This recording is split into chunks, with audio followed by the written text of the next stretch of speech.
Hello student, गृह विज्ञान के तृतीय वर्ष की कक्षा में आपका स्वागत है। आज हम पढ़ेंगे बाल विकास के बारे में। बाल विकास का अर्थ है कि बालकों का जो सर्वांगीण विकास होता है, यानी कि उसके अंतर्गत उनके शरीर का शारीरिक रूप से, मानसिक रूप से, दोनों रूपों से जो विकास होता है उसको कहा जाता है बाल विकास। यानी कि इस बाल विकास के अंतर्गत उनकी भाषाएं हैं, उनका व्यक्तित्व है, उनके तौर तरीके हैं, इन सारे उनके शारीरिक रूप से उनकी जितनी भी क्रियाएं होती है उन सबका क्या किया जाता है, विकास होता है, तो वह कहलाता है बाल विकास। इस बाल विकास के अंतर्गत कई विकास होते हैं जो कि बच्चों के विकास के अंतर्गत आए जाते हैं, जिसके अंतर्गत पहला आता है शारीरिक विकास। शारीरिक विकास सेकंड आता है क्रियात्मक विकास। शारीरिक विकास, क्रियात्मक विकास, गामक विकास, इस तरीके के कई तरह के विकास होते हैं बालकों के अंदर। तो सबसे पहले जो आता है शारीरिक विकास, आज हम उसके बारे में टॉपिक के बारे में करेंगे कि शारीरिक विकास क्या होता है।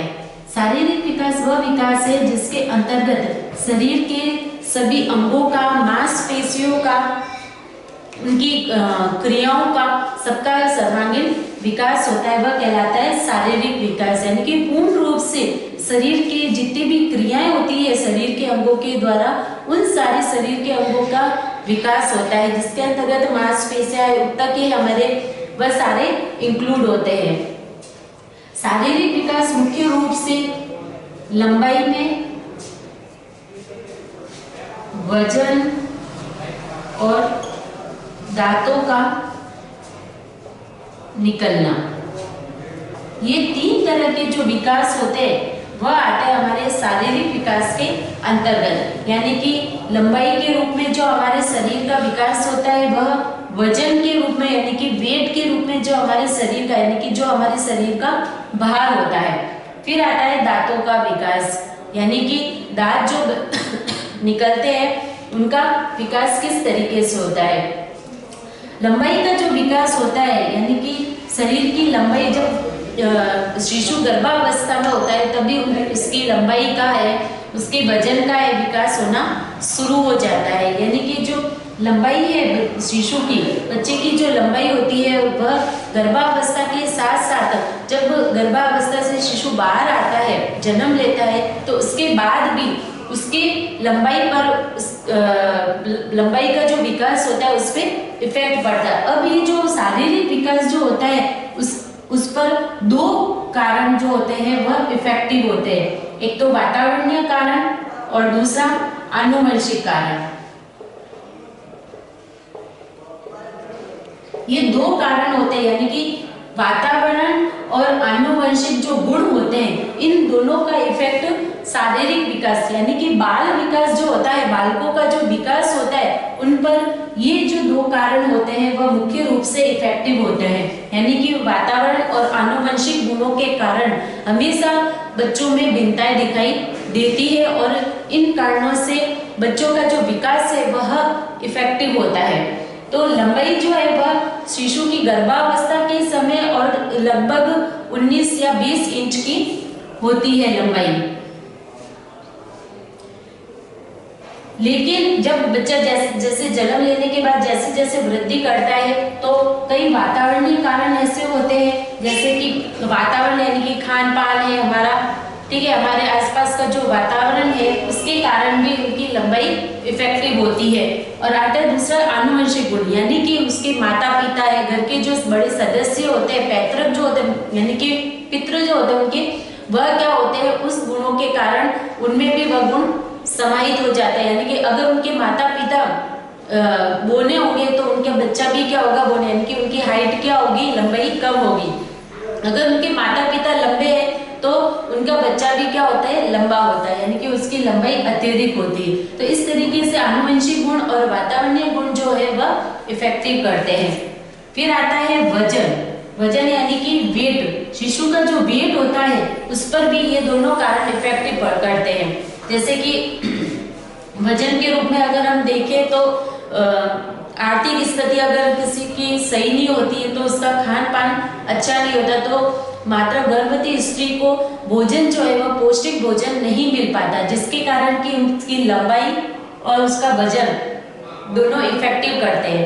यानी कि अच्छा पोषक तत्व नहीं मिलने से उनमें कमजोरी होगी, बच्चा कमजोर होगा, उसकी लंबाई ग्रोथ वह अच्छे से नहीं कर पाएगा, जिसके कारण कि वह कमजोर पैदा होता है। इसी तरीके से अगर उनका खान पान अच्छा होगा, उनका वातावरण अच्छा होगा, आर्थिक स्थिति अच्छी होगी, तो उसके कारण उसको भोजन भी अच्छा मिलेगा, उनको वातावरण स्वस्थ वातावरण मिलेगा, शांतिपूर्ण वातावरण मिलेगा। अच्छा वातावरण मिलने से जो शिशु गर्भ में पल रहा है तो उसको भी जो है उसको अच्छा वातावरण मिलेगा। अगर माँ को अच्छा वातावरण मिलता है तो शिशु को भी अच्छा वातावरण मिलता है, तो उसके कारण वह अच्छे से ग्रोथ करता है, उसके वेट आता है और उसके साथ साथ उसकी लंबाई में भी इफेक्ट पड़ता है। तो इस तरीके से लंबाई और वजन जो है वह वातावरणीय कारणों से इफेक्टेड होते हैं। आनुवंशिक जो गुण होते हैं वह एक पीढ़ी से दूसरी पीढ़ी में ट्रांसफर होते रहते हैं। तो जिस तरीके से लंबाई में आनुवंशिक गुणों का इफेक्ट पड़ता है, उसी तरीके से वजन में भी पड़ता है। अगर उनके माता पिता कमजोर होंगे या वह वजन में कम होंगे, दुबले पतले होंगे, तो उनका जो बच्चा है, शिशु है, वह भी उनके गुण उसमें समाहित होंगे और जिसके कारण कि वह भी क्या होगा, कमजोरी पैदा होगा।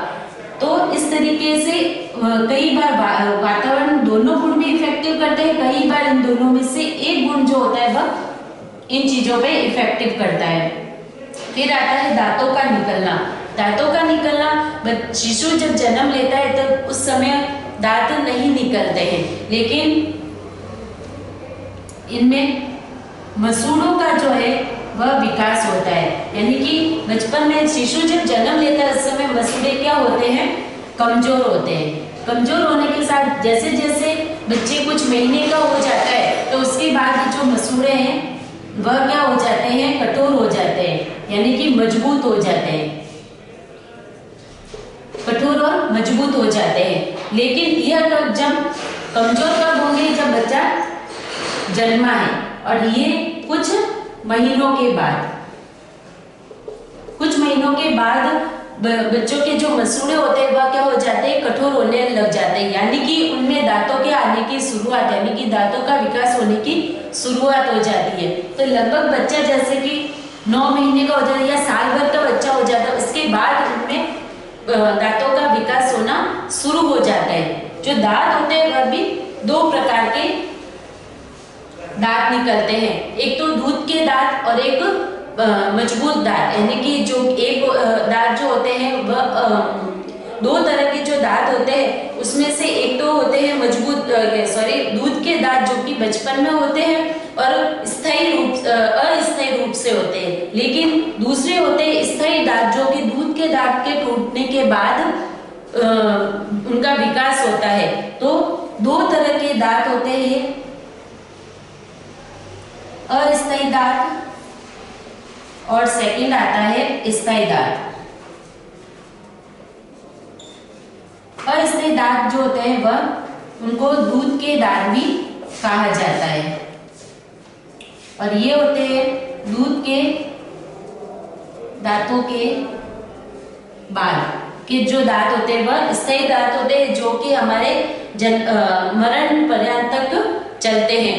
यानी कि इन 2 तरह के दांतों के विकास से ही हमारे दांतों का विकास होता है। यानी कि बचपन से जो दांत मसूड़ों के मजबूत होने के बाद जो दांतों का विकास होता है वह स्थायी रूप से होते हैं, यानी कि वह दूध के दांत होते हैं जो कुछ समय के बाद टूट जाते हैं। जैसे जैसे ये दूध के दांत टूटते हैं उसकी जगह स्थायी दांत आने शुरू हो जाते हैं। और ये जो दांत होते हैं स्थायी दांत, यानी कि बचपन से लेके जो उनकी 25-30 की उम्र होती है तब तक ये दांत आते रहते हैं। 25-30 की उम्र में जो दांत आते हैं उनको कहा जाता है अक्कल दांत।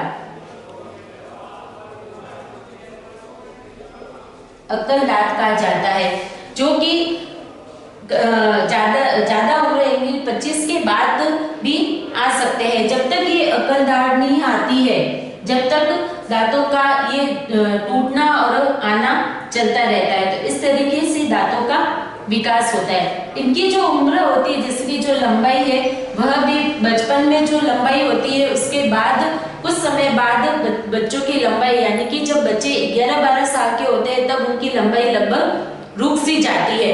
उसके बाद 15 साल के बाद बच्चों की वापस लंबाई होनी शुरू हो जाती है।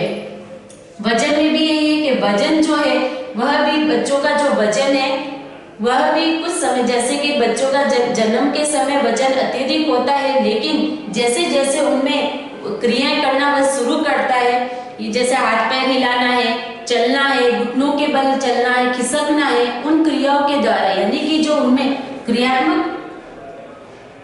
क्रियात्मक विकास होना शुरू होता है, उसके साथ साथ उनका वजन क्या हो जाएगा, कम होना शुरू हो जाता है। तो जैसे जैसे उनकी क्रियाएं शुरू होगी, यानी कि हाथ पैरों की शारीरिक क्रियाएं जो शुरू होगी, उसके साथ उनका वजन अपने आप ही कम होना शुरू हो जाता है। और जैसे जैसे क्रियात्मक विकास अत्यधिक से कम होने लग जाता है तो उसके साथ साथ उनका वजन वापस बढ़ने लग जाता है। तो इस तरीके से वजन बढ़ता है। अब ये जो वजन के अनुसार, यानी कि शारीरिक जो रचना होती है बच्चों की, वह 3 प्रकार की होती है। एक तो होती है एक्टोमार्फिक, मेसोमार्फिक और एंडोमार्फिक। ये 3 तरह की रचना होती है, शारीरिक रचना।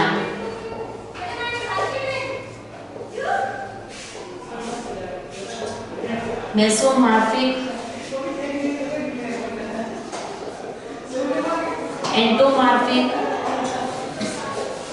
और थर्ड है एंडोमार्फिक। ये 3 तरह की शारीरिक रचना होती है, यानी कि वजन के हिसाब से बच्चों की जो शारीरिक रचना होती है, मेसोमार्फिक, एंडोमार्फिक और एंडोमार्फिक। मेसोमार्फिक जो है इसमें लोगों के, यानी कि शरीर की जो रचना होती है वह लंबे होते हैं, गठीले होते हैं और ताकतवर होते हैं।